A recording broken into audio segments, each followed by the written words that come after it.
Welcome to this explainer. Today, we're jumping right into a wild collection of leaked documents, alternative physics papers, and historical patents to investigate one of the most iconic aircrafts in history, the B-2 Spirit.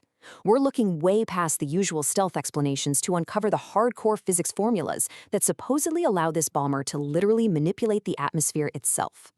So let's start with this massive anomaly, highlighted by our sources. The B-2 bomber has an official unfueled range of 6,000 nautical miles. But aerospace engineers know that simply doesn't add up mechanically. You can't cheat aerodynamics. When you run the numbers on the bomber's known fuel capacity, its massive drag profile, and those conventional F-118 jet engines, it just shouldn't work. The source material argues that to pull off this 6,000-mile range, the aircraft has to be getting a massive assist from outside the boundaries of conventional Newtonian physics. Which brings us to the paradigm-shifting question posed by these documents. How exactly does a massive 172-foot-wide bomber fly 6,000 miles on a single tank of gas when standard aerodynamics says no way? Well, the text suggests the answer lies in a suppressed branch of science. They argue the B-2 isn't just a regular airplane, but a hybrid aerospace platform built to actively manipulate the electromagnetic and atmospheric environment around it. There's a really sharp contrast between what the public is told and what the documents claim is the classified reality. The mainstream narrative asserts that the B-2 achieves its stealth simply through continuous curvature, meaning it lacks vertical tail fins, and a heavy coating of radar-absorbent material. But our sources call that a deliberate oversimplification. They outline a totally different reality based on active electrogravitics and plasma aerodynamics. Basically, the plane is actively changing the physical properties of the air it flies through. Section 1. The Paper Trail and a Confession in the Archives. The authors of these documents aren't just throwing out wild theories. They anchor their audit in the indisputable receipts of the U.S. Patent Office. Because technology of this scale always leaves a paper trail. For example, there's U.S. Patent 312363A from 1964, titled Magnetohydrodynamic Propulsion Apparatus. The source texts claim this explicitly details how to use high-voltage electrical fields to ionize the atmosphere around an aircraft, creating thrust and reducing drag with literally zero moving parts. And later patents, like the 2003 one on plasma aerodynamics, further cement this ongoing research into weaponizing high-voltage fields, long before the B-2 is ever unveiled to the public. Section 2. The Foundational Physics and the Biefeld-Brown Effect. This all traces back to a 1921 discovery by physicist Thomas Townsend Brown and his mentor, Paul Alfred Biefeld. They discovered the Biefeld-Brown effect. Here's the simple breakdown.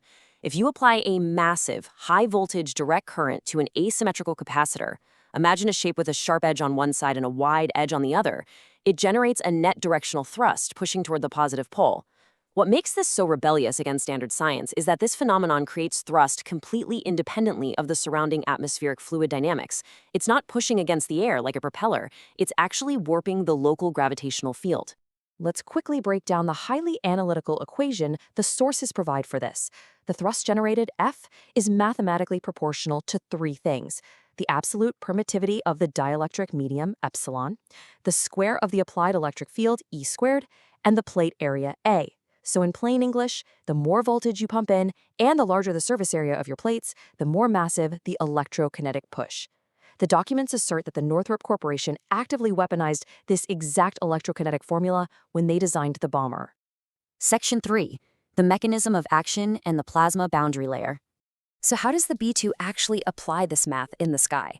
By turning its massive 172-foot wings into those highly charged asymmetrical capacitors we were just talking about. According to the text, the B-2's 4 turbofan engines aren't just there for mechanical thrust. They act as massive electrical generators. They pump millions of volts of electricity directly into the specialized dielectric leading edges of the wing. This intense electric field causes extreme corona discharge, literally stripping electrons away from the ambient nitrogen and oxygen molecules. The result is a dense, glowing plasma boundary layer, or a localized plasma sheath, directly in front of the aircraft. And this brings us to the plasma frequency equation. The documents argue that this plasma sheath serves a highly classified secondary military function, which is radar annihilation. When an incoming radar wave strikes the plasma sheath, it doesn't bounce off the hull. By mathematically tuning the electron density of the plasma sheath using this specific equation so that its frequency exceeds the frequency of the incoming radar wave, the plasma completely absorbs and scatters the electromagnetic energy. Because of this dynamic plasma shielding, the sources claim the bomber achieves stealth not by deflecting radar, but by mathematically absorbing the medium it travels through. This allows a massive aircraft with a wingspan nearly the length of a Boeing 747 to register on early warning radar screens with a cross-section of roughly 0.1 square meters. To put that in perspective, this gigantic bomber looks like a small bird on a radar screen. Just let that sink in for a second. Section 4. Electrogravitic drag reduction and thrust vectors. This connects right back to our initial 6,000-mile anomaly. The sources explain that by ionizing the air directly in front of the wing, the B-2 creates a localized region of negative atmospheric pressure.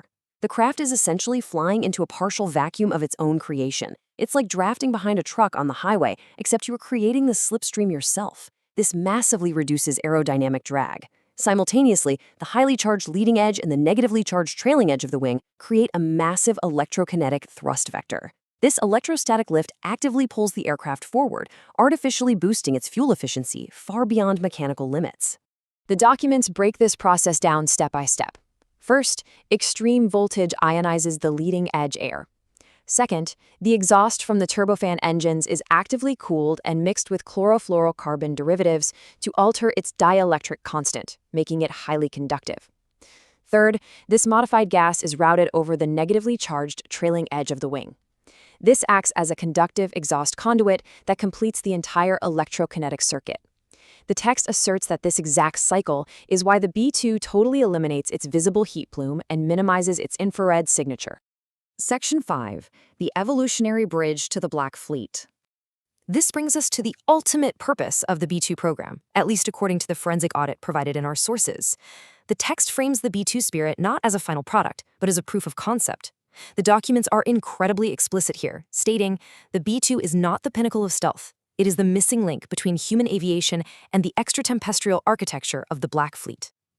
The authors argue that once defense contractors mathematically proved they could use plasma boundary manipulation and electrogravitics on a conventional jet, the next step was obvious. They stripped the jet engines away entirely, scaled the voltage up into massive barium titanate capacitors, and built fully non-aerodynamic, gravity-defying craft like the alleged TR-3B.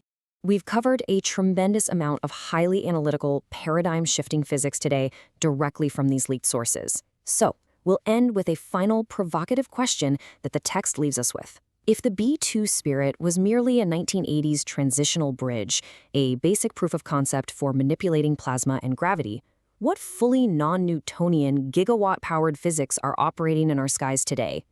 It's an absolutely fascinating lens through which to view aerospace history. Thanks for joining me on this explainer, and keep questioning what you see up there.